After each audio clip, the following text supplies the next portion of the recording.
Let's talk about prostate cancer. It's a diagnosis that touches the lives of so many people, but honestly, it can be surrounded by a lot of confusion. So today, we're going to cut right through all that noise. We're going to give you a clear, straightforward guide to what you really need to know. Okay, just think about that number for a second. 1 in 7. Think about the men in your life, your dad, your brother, your friends. The reality is 1 in 7 of them is likely to be diagnosed with prostate cancer. The Mayo Clinic tells us it's the second most common cancer in men across the globe, which is exactly why getting a handle on this is just so important. So with all that in mind, what are the absolute essentials? Well, we're going to walk through the key things you need to understand, what the risks are, what the diagnostic process actually looks like, the different treatment options out there, and the crucial role of finding support. Okay, first things first. What even is the prostate? Well, it's a small gland about the size of a walnut that sits just below the bladder. Its main job, to help create seminal fluid. Prostate cancer happens when the cells inside that little gland just start to grow out of control. So who is most likely to be at risk? Understanding the things that can increase your chances is really the first step in being proactive about your health. So let's dive in. There are a few key factors that really come into play here. Age is a biggest one. Your risk really starts to go up after you hit 50. Race is also a huge factor. For reasons researchers are still working hard to understand, Black men face a greater risk. And of course, your family history matters a lot, especially if a close relative like a father or brother had it, or if certain genes like BRCA1 or 2 run in your family. And finally, there's a growing link between obesity and the more aggressive forms of this cancer. Knowing the risks is one thing, but how is prostate cancer actually found? Let's take a look at the diagnostic process, step by step. Now, this is something you absolutely need to hear. In its early stages, prostate cancer often has 0 symptoms, none. You might feel totally and completely fine. And that's exactly why screening is so important. Because by the time you start noticing symptoms, like problems with urination or pain, the cancer might be more advanced. So the diagnostic journey usually follows 3 main steps.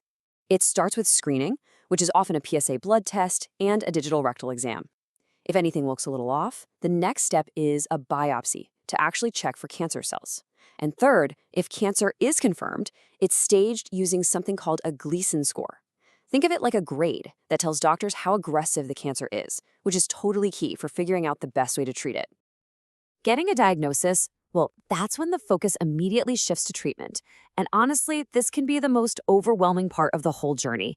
But this is where knowing your options is everything. The right path is really different for every single person.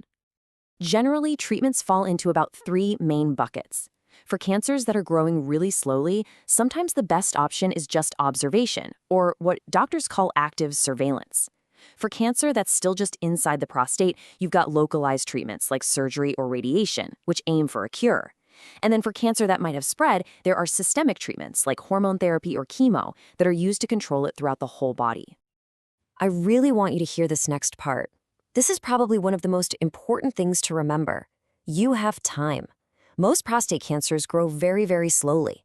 That gives you the space to just breathe, to get a second opinion, and to really think through all your options before you make a decision that you feel truly confident about. But, the medical treatment, that's only half the story. Figuring out how to handle the emotional and practical side of a diagnosis is every bit as important. And the number one thing to remember is that you are not alone in this.